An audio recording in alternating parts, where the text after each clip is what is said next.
श्रीमन्महादिगणपतये नमः। श्री सरस्वत्यै नमः। श्री गुरुभ्यो नमः।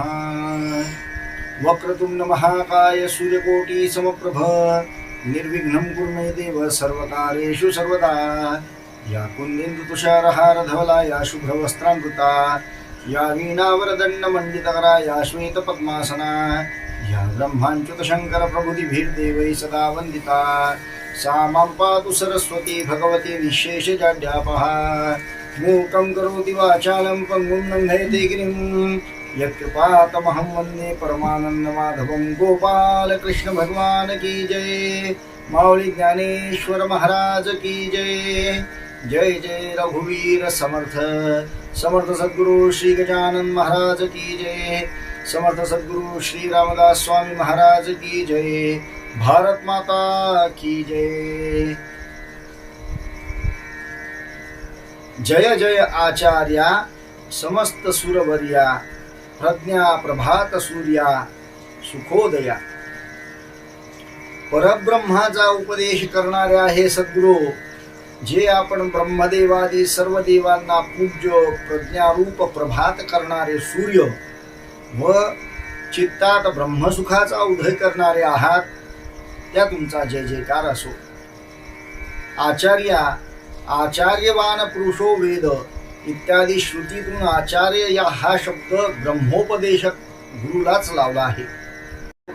प्रज्ञा प्रभात सूर्या, ज्याप्रमाणे रात्रीचा अंधकार संपल्यानंतर पहाट करणारा सूर्य असतो, त्याप्रमाणे श्री गुरु हे जीवाचे ठिकाणी असलेला अनादी अविद्या अंधकार नाहीसा करून ब्रह्मोपदेशाने परब्रह्माला व्यापणाऱ्या विद्यावृत्ती अशा शुद्ध बुद्धी रूप प्रज्ञेची पहाट करणारे सूर्य आहेत। सुखोदया, श्री गुरुच्या कृपेनेच ब्रह्मसुखाचा उदय होतो।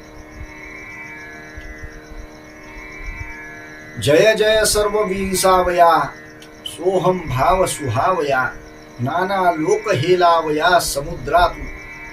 हे श्री गुरु, आपण संसारात शिंगलेल्या सर्वांचे विश्रांती स्थान, सोहम भावाने शोभणारे अनेक लोकरूप लाटांना आधारभूत समुद्र आहात, त्या तुमचा जय जयकार असो।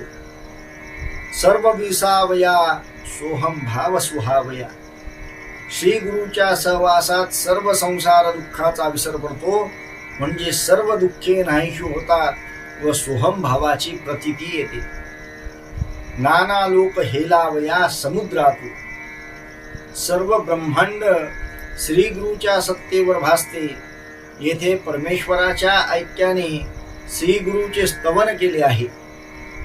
श्री गुरु म्हणजे परमेश्वराचे स्वरूप होय हे दाखविले आहे। आईकेगा आर्तबंधू निरंतर कारुण्य सिंधू विशद विद्यावधू वल्लभाजी। हे श्री गुरु, माझी विनंती ऐका। आपण दीन दुःखितांचे बंधू म्हणजे कैवारी, अखंड करुणेचे समुद्र व स्पष्ट प्रगट झालेली जी ब्रह्मविद्या, हीच कोणी वधू तिचे पती आहात। निरंतर कारुण्य सिंधू, श्री गुरु केवळ करुणेचीच मूर्ती असते। आर्त बंधू, पण ते दीन दुःखितांशी मात्र बंधूप्रमाणे वागतात। विशद विद्या वधू वल्लभा, पत्नी जशी पतीचे स्वाधीन होऊन राहते, त्याप्रमाणे ब्रह्मविद्या ही श्री गुरुचे सर्वस्वी स्वाधीन होऊन राहते। माऊलीने मोक्षाची सोडी बांधी करी तेथ जाये पायिक जैसा इत्यादी ओव्यांनी हेच सांगितलेले आहे। तू जया प्रती लपसी तया विश्व हे दाबिसी प्रकटू तई करीसी आघवेची तू।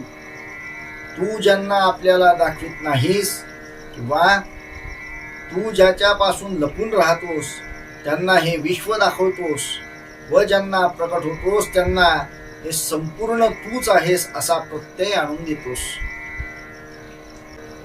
प्रकटू तई करीसी आघवेची तू।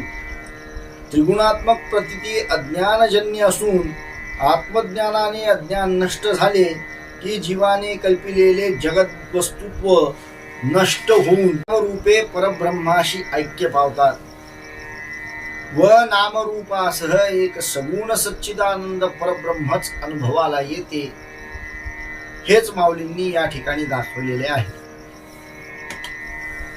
की पुढिलांची दृष्टी चोरीजे, हा दृष्टी बंद निफजे, परी नबल लाघव तुझे जे आपण पे चोरे. पाहणाऱ्याची दृष्टी चोरणे म्हणजे त्या दृष्टीला भ्रम उत्पन्न करणे, असा हा दृष्टीबंदीचा किंवा नजरबंदीचा प्रकार गारुडी दाखवित असतो. पण हे श्री गुरु भगवंता, तुमचे नाटक असे आश्चर्यकारक आहे की तुम्ही आपल्यालाही चोरून ठेवता. गारुडी पाहणाऱ्यांची नजरबंदी करून आपल्याहून भिन्न अशा वस्तूचे ठिकाणी लोकांना भ्रम उत्पन्न करतो व आपण सर्वांना दिसतो. पण भगवान अद्वैत स्वरूप असल्यामुळे त्याच्या ठिकाणी अज्ञानी जनांना ते जे भ्रमाने जगत भासते त्याच्या योगाने तो परमात्मा दिसेनासा होतो. नामरूपे ही परमेश्वराची शक्ती आहे. म्हणूनच त्या नामरूपामुळे होणाऱ्या जगताला विद्यारण्यांनी सोपाधिक भ्रम म्हटलेले आहे. मागे 13व्या अध्यायात अध्यात्म रामायणातील अहिल्येने केलेल्या स्तुतीतील वचन उदाहृत करून भगवन विमुखाला भगवंताची माया भगवंताला लोपून ठेवून भ्रम उत्पन्न करते व भगवत सम्मुख असलेल्यांना ती सर्व भगवत स्वरूप आहे असे दाखवते, असे सांगितलेले आहे. मुळात भगवंताची माया शक्ती व भगवान दोघेही सच्चिदानंद स्वरूप म्हणून अभिन्न असल्यामुळे येथे माऊलीने ही सर्व भगवंताची लीला होय असे जे म्हटले आहे ते योग्यच होय. जे तूची तू सर्वायया, ना कोणा बोध कोणा माया, ऐशी या आपे आप लाघवी या नमो तुझ. पण हे श्री गुरु, हे सर्व तूच असल्यामुळे कोणाचे ठिकाणी ज्ञान व कोणाचे ठिकाणी अज्ञान अशी तू आपणच आपली लीला करून दाखवतोस, त्या तुला नमस्कार असो. न निरोधो न चोत्पत्तीर्न बद्धो न च साधकः, न मुमुक्षुर्न वै मुक्त इत्येषा परमार्थता. मांडुक्य कारिका. या मांडुक्य कारिकेत सांगितल्याप्रमाणे जग नाही, जगाची उत्पत्ती नाही, प्रलय नाही, कोणी बद्ध नाही, कोणी साधक नाही, कोणी मुमुक्षु नाही, कोणी मुक्त नाही, एक अविच्छिन्न आत्मस्वरूपच आहे. जाणो जगिया बोले ते तुझिया ओला सुरस झाले, तुझेनी क्षमत्व आले पृथ्वी येसी. जगात पाणी जे ओलेपणाने दिसते ते तुझ्याच आर्द्रतेमुळे गोड झाले आहे. तुझ्या क्षमागुणामुळेच पृथ्वीचे ठिकाणी क्षमागुण आला आहे. रविचंद्रादी शुक्ती उदय करीती त्रिजगती, ते तुझी आदिप्ती तेज तेजा. तुझ्याशी तुलना केली असता शिंपेसारखे दिसणारे सूर्यचंद्र हे जे सर्व त्रैलोक्याला प्रकाशित करतात ते त्यांना तुझे दैदिप्यमान तेज मिळाले म्हणूनच होय. सृष्टीतील सर्व चराचर पदार्थांच्या ठिकाणी दिसून येणाऱ्या सर्व शक्तीचा उद्बोधक एक परमेश्वरच आहे हे मागे सांगितलेच आहे. जे चळवळी जे अनिळे ते दैविकेनी जी निजबळे, नभ तुझ माझी खेळे लपी थपी. वायू इकडे तिकडे वाहतो ते देवा तुझेच बळ होय. आकाशही तुझ्यामध्येच लपाछपीचा खेळ खेळते. नभ तुझ माझी खेळे लपाथपी. आधारभूत भगवंताची सत्ताच अज्ञानी जीवाने कल्पिलेल्या सृष्टीला अवकाश देणारी अशी आकाश रूपाने अज्ञानी लोकांच्या प्रत्ययाला येते व आत्मज्ञानानंतर ते आकाशच केवळ सत्ता रूपाने ज्ञानी लोकांच्या प्रत्ययाला येते. हेच आकाशाचे परब्रह्माच्या ठिकाणी लपाछपीचा खेळ खेळणे होय. किंबहुना माया असोस ज्ञानजी तुझेनी डोळस. किंबहुना माया असोस ज्ञानजी तुझेनी डोळस. असो वाणने सायास श्रुतीसी हे फार काय सांगावे. तुझी मायाशक्ती तुझ्यामुळेच अगाध झाली आहे व ज्ञानही तुझ्या कृपेनेच डोळस होत असते. असो, तुझे गुणवर्णन करणे वेदालाही कठीण आहे. डोळस म्हणजे ब्रह्मसाक्षात्कार करण्याजोगे किंवा परब्रह्माला जाणण्याजोगे. वेद वानूनी तवची चांग, जवन दिसे तुझे अंग. मग आम्हात या मूग एके पांती, जी एकार्णवाचे ठाई. पाहता प्रलय मेघाचा पाड नाही, मा महानदी काही निवडून येती. का उदयलिया भास्वतू, चंद्र जैसा खद्यो तू.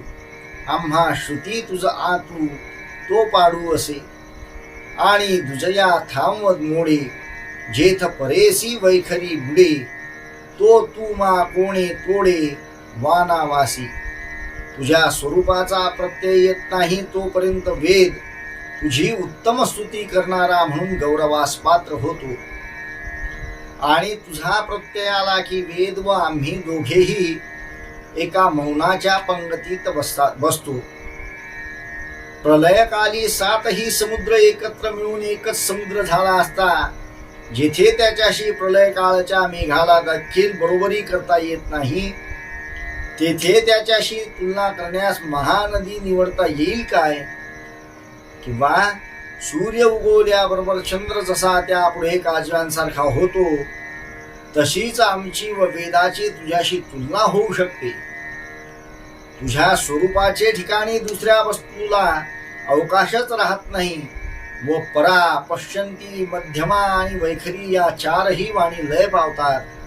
म्हणून वर्णन करण्यास वाचाच शिल्लक राहत नाही. त्या तुझ्या स्वरूपाचे कोण्या मुखाने वर्णन करता येणार? परब्रह्माच्या स्वरूपाचा साक्षात्कार परब्रह्माहून अलग राहून होत नसून त्याच्याशी ऐक्य पाहून होत असतो. म्हणूनच वाणीला मौन पडते. या लागी आता स्तुती सांडून निवांता, चरणी ठेवी जे माथा हेची भले. तरी तू जैसा आहासी तैसिया, नमोजी श्री गुरुराया. मज ग्रंथोद्यम फळावया, व्यवहारा होई. आता कृपा भांडवल सोडी, भरीबती माझी पोतडी. करी ज्ञानपद्य जोडी थोरा माते. मग मी संसरेन तेणे, करीन संतांसी कर्णभूषणे. लेववीन सुलक्षणे विवेकाची, जी गीतार्था निधान. काढू माझे मन, सुई स्नेहांजन आपुले तू. याकरिता स्तुती करणे सोडून देऊन निवांतपणे तुझ्या चरणावर मस्तक ठेवावे, हेच मला उत्तम वाटते. हे सद्गुरु राया, तरी जसा तू असशील तसाच तुला माझा नमस्कार असो. आणि माझा ग्रंथ करण्याचा उद्योग सफल होण्याकरिता तू भांडवल पुरविणारा सावकार हो. आता माझ्याकरता आपले कृपारूप भांडवल मोकळे कर. माझी बुद्धिरूप पिशवी त्याने भरून दे व ज्ञान प्रकट करणाऱ्या अशा पदांची मला थोर म्हणजे पूर्ण जोड प्राप्त करून दे. मग त्या भांडवलाने उद्युक्त होऊन मी संतांना उत्तम लक्षणे असलेली विवेकाची कर्णभूषणे करीन व ती संतांच्या कानात घालीन, म्हणजे ज्यात विवेक स्पष्ट दिसेल अशी विवेकाची उत्तम लक्षणे ऐकवीन. हे श्री गुरुराया, गीता पद्यात भगवंतांनी ठेविलेला अर्थरूपी ठेवा माझे मन काढू शकेल असे आपले प्रेमरूपी अंजन तू माझ्या मनश्चक्षुंना लाव.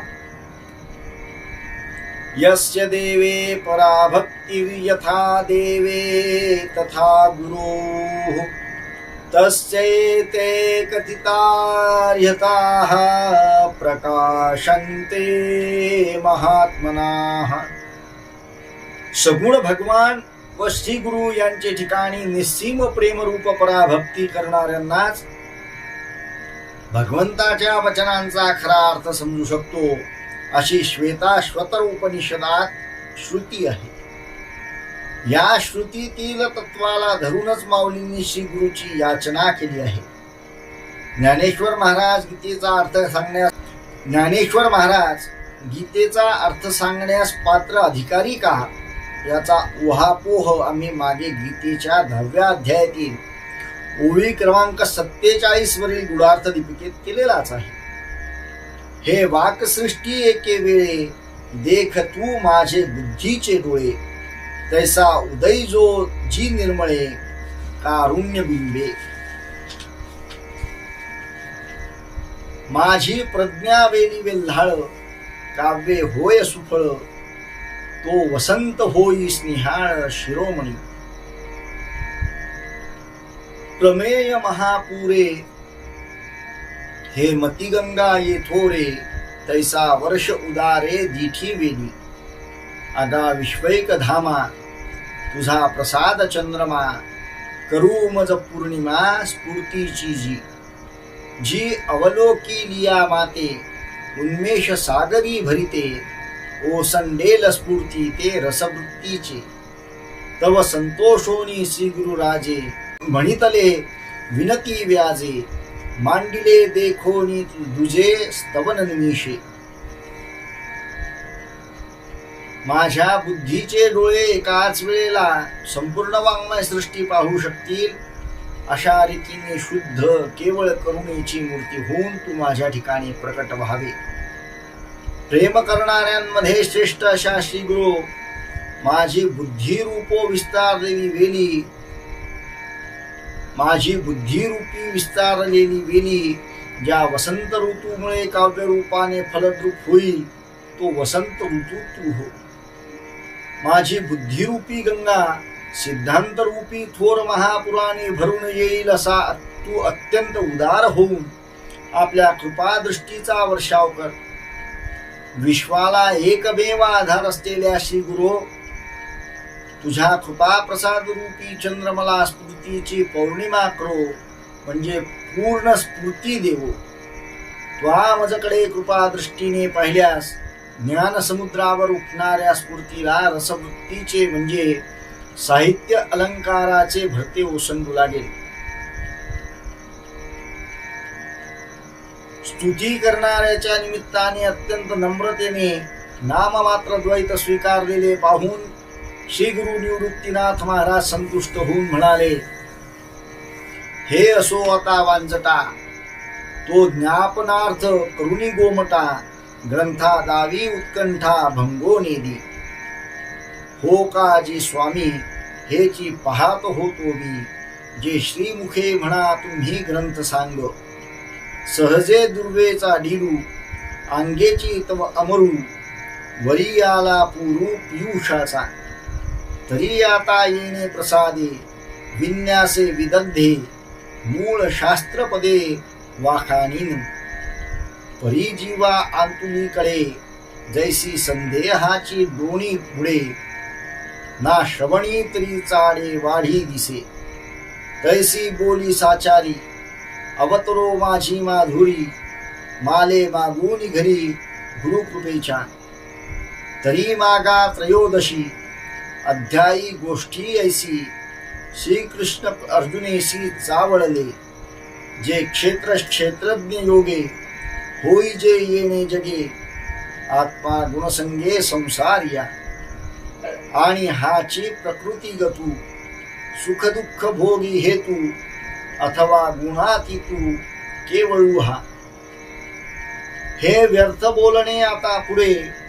भगवंतांनी अर्जुनाला सांगितलेला अर्थ आम्हाला सुंदर ग्रंथरूपाने विदित करून दाखव. आमच्या ऐकण्याच्या इच्छेचा भंग होऊ देऊ नको. श्री गुरुच्या मुखातून अशी अक्षरे निघाल्याबरोबर श्री ज्ञानेश्वर महाराज म्हणतात, हो जी महाराज, ग्रंथ सांगा असे आपण आपल्या मुखाने मला म्हणावे, याचीच मी वाट पाहत होतो. हरळी आधीच अमर, त्यातही अमृताचा पूर आला, तसे झाले आहे. आता आपण केलेल्या आज्ञारूप प्रसादाने गीतेतील मूळ पदांचे साहित्य अलंकारांनी युक्त असे मी प्रतिपादन करीन.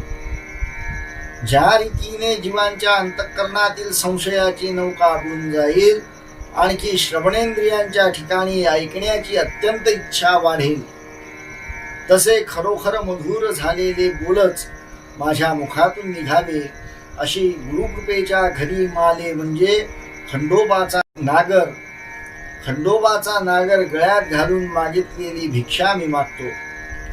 तरी मागील 13व्या अध्यायात भगवान श्रीकृष्णाचे अर्जुनाशी असे बोलणे झाले की क्षेत्र व क्षेत्रज्ञ यांच्या संयोगाने हे सर्व जगत उत्पन्न होते आणि गुणाच्या संयोगामुळेच आत्मा संसारी किंवा जीव रूप भासतो. आणि अशा रीतीने प्रकृतीत सापडणे हेच त्याच्या सुखदुःखाचे कारणही आहे. अथवा गुणाचा संबंध सोडून पाहता आत्मा हा मूळचा गुणातीतच आहे व राहतो. अथवा गुणातीतू केवळ हा. जीवाने गुण व गुणाच्या संघाची कल्पना केली असल्यामुळे तो मुळात गुणरहित शुद्धच आहे असे अर्थातच सिद्ध होते. तरी कैसा पा असंगा संगू, कोण तो क्षेत्र क्षेत्रज्ञ योगू, सुख दुःखादी भोगू केवी तया.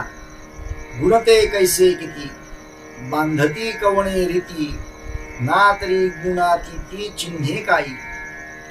एव या ओघ आघवेया, एवं या आघवेया, अर्थारूप करावया. विशो येथ 14व्या अध्यायासी. तरी तो आता ऐसा प्रस्तुत परियेसा, अभिप्रावो विश्वेशा वैकुंठाचा. तरी असंग अशा आत्मस्वरूपाला त्रिगुणाचा संग कसा झाला, क्षेत्र व क्षेत्रज्ञ यांचा संबंध तो कोणता आणि त्याला सुखदुःखाचे भोग कसे होतात, गुण कोणते आहेत व ते किती आहेत, ते जीवाला कोणत्या रीतीने बांधतात किंवा आत्म्याला गुणातीत केव्हा म्हटले जाते, याप्रमाणे या सर्व संशयाचा उलगडा करणे हाच या 14व्या अध्यायाचा विषय आहे. तरी सर्व ब्रह्मांडाचा ईश्वर जो वैकुंठ परमात्मा, त्याचा या प्रश्नाविषयी अभिप्राय पुढील प्रमाणे आहे, तो आता सांगतो, श्रवण करा. श्री भगवान उवाच परं भूयः प्रवक्ष्यामि ज्ञानानां ज्ञानमुत्तमम् यज्ञात्वा मुनयः सर्वे परां सिद्धिमितो गताः. श्री भगवान म्हणतात, जे ज्ञान सर्व ज्ञानात उत्तम आहे व जे प्राप्त करून घेऊन सर्व मुनी या देहापासून सुटून परमसिद्धीला प्राप्त झाले, असे प्रकृतीच्या पलीकडे असलेल्या पुरुषाचे परमज्ञान आता पुन्हा तुला सांगतो. तो म्हणेगा, अर्जुना, अवधानाची सर्व सेना मिळवून या ज्ञाना झुंबावे हो. आम्ही मागा तुझ बहुती दाविले हे उपपत्ती, तरी अजूनी प्रतीती कुशी न रिघे. म्हणून गा पुढती सांगिजेल तुझ प्रती, पर म्हणून श्रुती डहारी लेजे. एरवी ज्ञान हे आपुले परी पर ऐसेनी झाले, जे आवडोनी घेतले भवस्वर्गाधिक. अगा याची कारणे हे उत्तम सर्वांपरी ती म्हणे, हे उत्तम सर्वांपरी मी म्हणे, जे वन्ही हे तृणे ये रे ज्ञानी. भगवान श्रीकृष्ण म्हणतात, अर्जुना, एकाग्रतेची सर्व सेना एकत्र करून म्हणजे इंद्रिये मन वगैरे एकत्र करून या ज्ञानाला ग्रहण केले पाहिजे. मागे आम्ही तुला नाना उपपत्तीने जे ज्ञान सांगितले आहे, पण अजूनही तुझ्या अंतःकरणात त्याचा अनुभव आलेला दिसत नाही. म्हणून अर्जुना, ज्या ज्ञानाला श्रुतीने पर म्हणजे श्रेष्ठ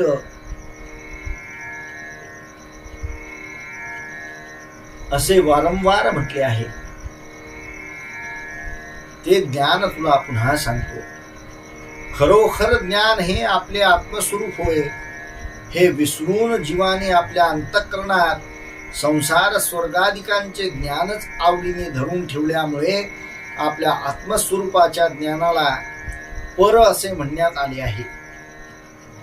अर्जुना, या कारणामुळे आत्मस्वरूपाचे ज्ञान सर्वांपेक्षा उत्तम आहे असे मी म्हणतो. कारण आत्म्याचे ज्ञान हे अग्निरूप असून तद्व्यतिरिक्त स्वर्ग संसार याचे ज्ञाने आलेल्या गवताप्रमाणे आहेत. ज्याप्रमाणे वाळलेले सर्व गवत अग्नीने भस्म होते व मग ते गवत दिसत नाही, त्याप्रमाणे अज्ञान काळी भवस्वर्गाधिक वस्तुरूप आहेत असे वाटत असल्यामुळे त्याचे ज्ञान होत असते, पण आत्मज्ञान झाल्यावर ते अज्ञान भ्रमजन्य आहे, वस्तुतः त्यांचे अस्तित्वच नाही असे समजून येत असल्यामुळे ज्ञानानंतर पूर्वीप्रमाणे त्यांचे वस्तुरूपाने ज्ञानच होत नाही. असे माऊलींनी जे वन्नी हे तुणे ये रे ज्ञाने या चरणांनी सुचविलेले आहे. जिये भवस्वर्गा ते जाणती, यागची चांग म्हणती, पारखी फुडी आथी भेदी जया, तिये आघवीची ज्ञाने केली येणे स्वप्नी, जैशा वातोर्मी गगनी गिळिजतीयंती, का उदिते रश्मिराजे लोपिली चंद्रादी तेजे, नाना प्रलयांबुमाजे नदी नद, तैसे हे येणे पाहालेया, ज्ञान जात जायलया, म्हणून या धनंजया उत्तम हे. अनादि जे मुक्तता आपुलियसे पांडू सुता, तो मोक्षु हाता येता हो यजनी. ज्या ज्ञानाच्या योगाने संसार स्वर्ग हेच जाणले जातात व त्यांच्या प्राप्तीचे साधन म्हणून यज्ञ यागादी कर्माची चांगली म्हणून प्रशंसा केली जाते, ज्या ज्ञानाच्या योगाने भेद किंवा द्वैत सत्य म्हणून स्पष्ट ओळखले जाते, ज्याप्रमाणे कल्पांत समयी आकाश संपूर्ण वायूच्या लाटांना गिळून टाकते, त्याप्रमाणे या आत्मविषयक ज्ञानाने संपूर्ण इतर ज्ञाने स्वप्नवत मिथ्या ठरतात.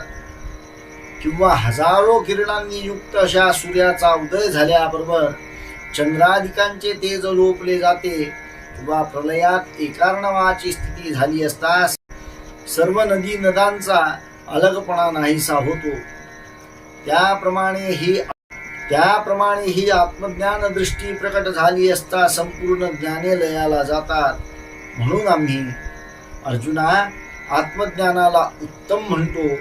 अर्जुना, जीवाची जी अनादि मुक्त स्थिती आहे ती ज्या आत्मज्ञानाच्या योगाने प्राप्त होते, अनादि जे मुक्तता, अविद्या भ्रम काल्पनिकच असल्यामुळे तो होता तेव्हाही खरोखर नव्हता, म्हणून मी केव्हाच अविद्येने बद्ध झालो नाही. सदा सर्वदा मुक्त म्हणजे अविद्यारहितच आहे. असा जो आत्मज्ञानाने अनुभव येतो त्याला अनादि मुक्ततेचा अनुभव म्हणतात. असा अनुभव असलेल्या ज्ञानालाच खरा ज्ञानी पुरुष म्हटले जाते.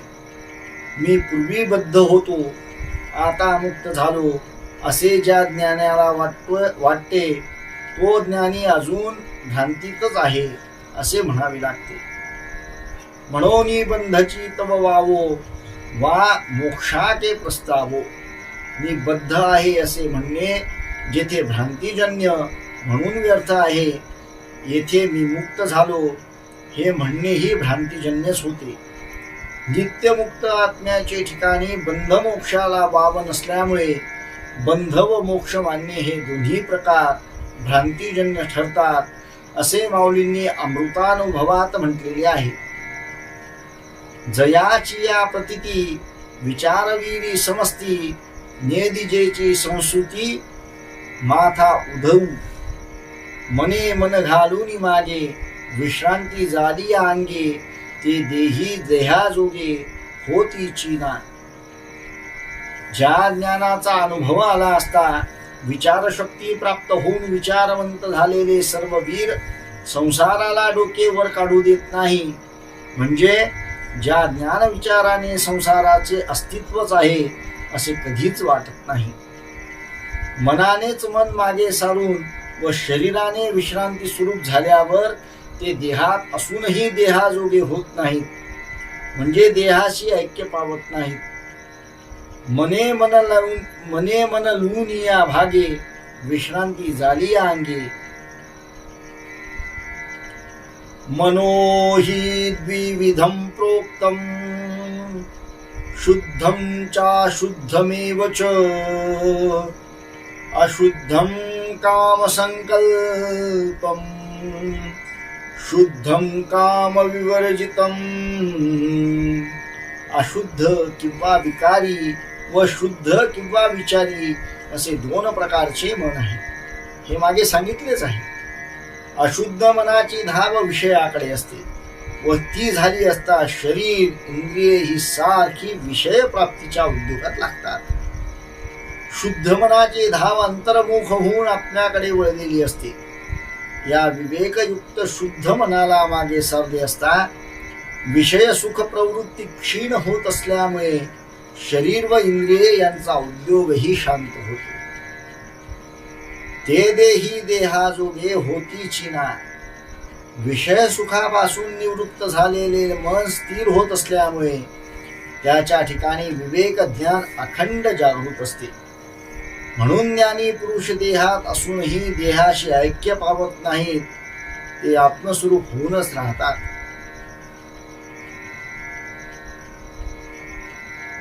मग ते देहाचे वेळे ओलांडून एकेची वेळे, संवतुकी कांटाळे माझे झाले. मग ते स्थूल सूक्ष्म कारण महाकारण या चार देहरूप अडवणुकीला एकदमच ओलांडून तुलनेत माझ्या बरोबरीचे होतात. ज्ञानाने मी सर्व देहाहून निराळा असा ब्रह्मस्वरूप आहे असे एकदम कळून येते. गोपाल कृष्ण भगवान की जय. माऊली ज्ञानेश्वर महाराज की जय. जय जय रघुवीर समर्थ.